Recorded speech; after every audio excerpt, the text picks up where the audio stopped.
Welcome back to another episode of EVTV. I'm Alan. And I'm Emmett. When it comes to being multicultural, the choices of food can vary.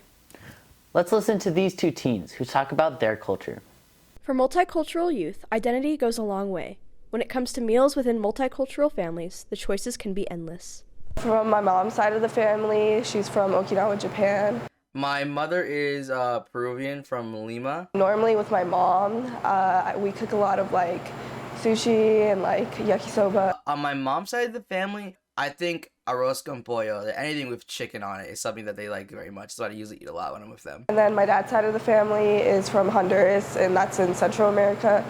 My dad is also from Peru, from Lima, but both of them are actually they're a mixture of different cultures. Probably the food that everyone loves is tamales. They're different from the Mexican tamales. They're Honduran tamales, and the difference is we use like banana leaves instead of the corn ones. We usually cook traditional Peruvian foods like arroz con pollo, lentejas, stofado. It's all different very traditional Peruvian things. Between her mom's side of the family and her dad's, holidays and vacation are very different from one another. Ria gets to travel to Okinawa, Japan, while also living in Gypsum, Colorado. With my mom's side, holidays is just a big gathering, and we just get a bunch of food and we all put it in front of us and we all just take whatever we'll eat. For my dad's side, it's a little different. We all have our own separate plates and things like that. With his family, Berto occasionally helps his mom sell delicious Peruvian food in their backyard down in Rockville, Maryland. She's very known around here for her cookies. Those chicken and meat do not play. The way she seasons it is delicious. I give them a plate. They're like, All right. They take one little bite. Oh! They're like, what is this? All right. They're just in shock. Even though I do like my own food of my own culture, it's nice to experiment because sometimes we don't always get it right. But eventually, when we try it, we can make it ourselves. We can make it to our own personal way. And I think that makes it it kind of evolves the form of cooking a little bit. From Student Reporting Labs and Eagle Valley Student Media in Gypsum, Colorado, this has been Alan Rodell and Emmett Brown. As the winter season comes to an end, we are yet to have a snow day. There are many factors that play into getting snow days. Snow days are something that are desirable to both students and teachers alike, but not many people know the process that goes into getting one. Any morning that we anticipate bad weather or bad road conditions, I have a 5 o'clock phone call, and we all come to that meeting after looking at various resources and make the decision. Qualman and other administrators get together to talk about the safety of the roads when there's a concern. Communities that aren't based on that, on people coming into the community to drive the economy, and they wouldn't have the resources that we do to keep their roads cleared. In the Vail Valley, we get a lot less snow days than places farther away, and you may be wondering why. Is well prepared to handle bad road conditions. As a resort destination, the economy is driven by the ability for people to get here and recreate. Sometimes Mr. Qualman can turn to unconventional methods to factor into his decision. I personally look at the snow cams on Vail and Beaver Creek Mountain. I know that those are more snow than we would have down in the valleys, but those give me a sense of where the most snow has fallen in our community. I also look at the road cams on I-70, and then I check various weather resources. I subscribe to Open Snow, and I get their weather alerts. When it comes to safety, it's not just cars we need to worry about. Driving a bus in the snow is also a big task. I would say it is absolutely more difficult to drive a school bus in the snow versus a car. Some of the difficulties driving in the snow would be traction, visibility, other drivers, distracted drivers.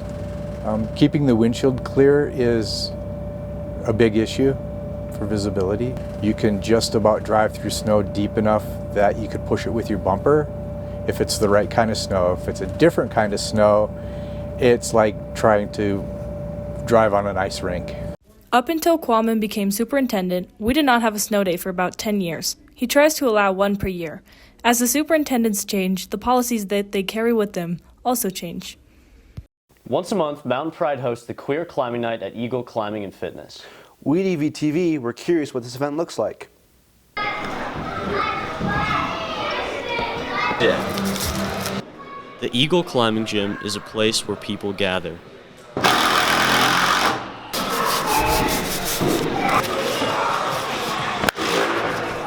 I think the goal tonight for Mountain Pride is to bring people together to try something new. Building community, helping the LGBTQ community feel welcomed and feel safe here in the climbing gym. Not only does Queer Climbing Night help build community, but it's also open to everyone. Queer climbing night's for everybody, but in particular it's for the LGBTQ plus community here in Eagle County. Queer Climbing Night happens on the last Sunday of each month and is a great opportunity to make friends and get into climbing.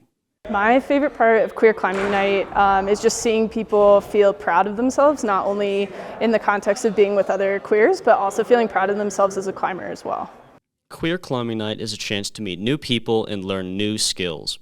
All ability levels are welcome, and all skill levels of climbing are welcome. So whether you boulder, top rope, lead climb, you're welcome at Queer Climbing Night. I would suggest that anyone come check out Queer Climbing Night, especially if they want to be more involved in the LGBTQ plus community.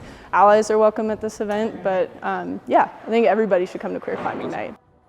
Thanks for watching. This has been Sam, Will, and Sam. As always, back to your regularly scheduled program. Recently, an award was given out to 5 students at EVHS who achieved perfect attendance last semester. So we interviewed 2 of these students and Mr. Bartlett to learn more about this award. At the start of the second semester, the EVHS admins gave 5 students an award for perfect attendance. These 5 students included Henry Hovett, Lila Huber, Brian Nandino, Dylan Gentilini, and Luke Gamble. We just thought that post-COVID, there have been less students just valuing being here every single day, and we just thought that it would be a great opportunity to recognize some people just for their diligence and being to school on time every day. So I think that when you come to school each and every day, first and foremost, you're investing in yourself because you're investing in your education, and that investment in yourself is going to pay off. According to the National Center for Education Statistics, 72% of all the public schools across the nation report an increase in chronic absenteeism among students during the 2021-2022 school year. Go to school and go even if you're sick. I just went every day because I didn't have anything else to do. I showed up, didn't have much of a reason to skip. It wasn't even meant to be an award. It was just some kind of recognition for students that are here every single day, and they're doing the things that they need to do to better themselves to get to that next step. The students we spoke to mentioned that their grades were positively affected by having perfect attendance. I still got pretty good grades. I think that perfect attendance helped my grades a little bit, but not substantially, as opposed to engaging to the point where you're trying to catch up with the teacher after class. When you're here, you're doing the work, you're not falling behind, you know what's happening in all your classes, you're building those relationships with your teachers, and the teachers are recognizing how badly you want it. With Eagle Valley Student Media, this has been Justin and Blake. Thanks for watching this week's episode of EVTV. See you next week.